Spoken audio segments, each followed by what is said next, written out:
Well, after 35 days of shutdown, the president made a surprise announcement today, a deal to end the stalemate and refund the government for about 3 weeks in any case. For more details on that agreement, we are joined tonight by Trace Gallagher. Hey, Trace.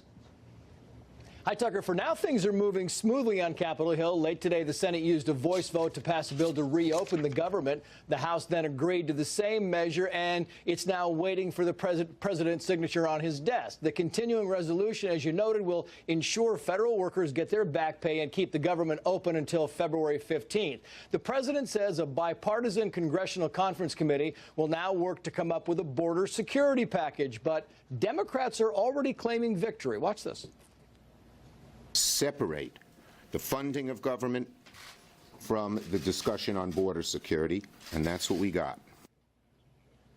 The Senate Minority Leader went on to reiterate that Democrats are against the wall, but President Trump says if there is no fair deal in the next 3 weeks, he has two options. Watch. The government will either shut down on February 15th again, or I will use the powers afforded to me under the laws and the Constitution of the United States to address this emergency. In other words, he declares the border a national emergency and funds the wall with or without congressional consent. 2 weeks ago, GOP Senator Lindsey Graham proposed exactly what happened today: open the government, then debate the wall funding. And now Graham says if the Democrats don't deal in good faith, they will end up hurting any chance of striking a bargain to extend DACA. That's the program that allows children brought to the U.S. illegally by their parents to stay here without fear of being deported. Tucker. Quite a moment. Trace Gallagher, thank you very much. Well, in moments like this, we like to bring in one of the smartest people formerly of Washington. Dana Perino hosts the Daily Briefing with Dana Perino, and she joins us tonight. So, Dana, as you know, great to see you. Trace just explained it. The president alluded to it on background. The White House is just saying it. In 3 weeks, if they don't have adequate funding from the Democratic House to build this wall, they're going to build it anyway. And in fact, just to reiterate that, Sarah Sanders, the press secretary, just tweeted this like moments ago while you were talking to Trace Gallagher. And I suppose that's because they're watching some of the coverage tonight. They're watching the reaction from their supporters and seeing that the supporters seem uncertain of what actually the president's going to do here. She's making it clear that something is going to happen. I, for one, think that the president did the right thing today.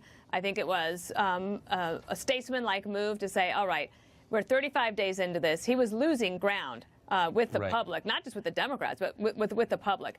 You had a situation where the airports were then going to be a mess because you can't have enough air traffic controllers get there because they're claiming financial harm. Then you had people lining up at food banks. You had your own FBI director saying, I'm mad. We cannot do this. So the president, I think, was right to diffuse the situation. And then he went into his talking points and he said, look, here's all the things. He paints the picture of why he feels so strongly about border security. The problem, I think, Tucker, is that they've been using the same language all of this time. The primetime address, out on the road, wherever he has been, every day in Twitter. It's not moving public opinion except away from him during the shutdown. So now maybe perhaps during this 3 weeks, he'll be able to do that. If not, I think at the end that he will declare the national emergency. Well, I mean, you know what erodes your popularity with the public is weakness, period. I mean, people's views change based on what they think is succeeding. I mean, this is right. So if the president said in 3 weeks, and he's telegraphing he's going to say this, it's just too important, the Democrats are not capable of arguing this in good faith, of negotiating, I'm just building it, do you think support for it being the wall, would rise? No. I don't. I think that he's going to have to accept that the Democrats are going to come forward with, I think they're going to come forward. Now that they're going to have to counter, right? They're going to say, all right, Mr. President, here's $5 billion, and we'll include some barrier money, okay? But he's not going to call it a wall. I think that at this point we're talking about semantics. That we've already established that the Democrats have already voted for the very things that the president has put on the table.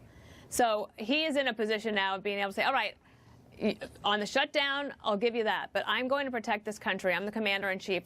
It's my solemn obligation to protect the country. I've laid it out for you. But will we ever get to the actual debate, which is about what would secure the border? I haven't heard a single conversation about that in the last month. Like, what would actually work? Well, I mean, it's all. And then the president has told you that a barrier would work and that there would be other, the drones. I'm aware of that, but I mean, from the people who oppose him, there's no. So what would work better? I mean, will we get to that point where we debate it?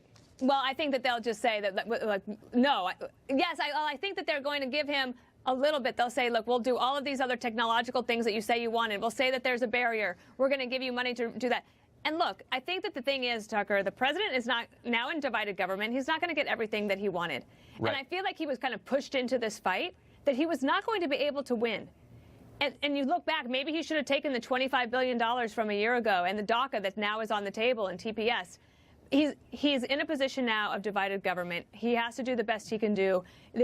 He'll go into the re-election effort being able to say, I did all I could. But let me also say this, Tucker. I feel like he's been in the White House too many days in a row.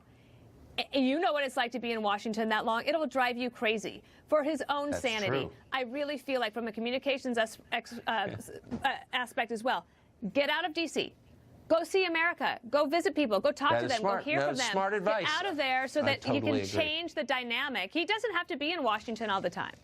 I totally agree. Go golfing. Go to Maine. Snowshoe. No, you're absolutely right. No, it's totally right. Or go and do work. Go hold town halls. Yeah, Go get visit out of people. town. Get out of Washington. I'm familiar with that desire. I know. I can Dana feel it. Perino.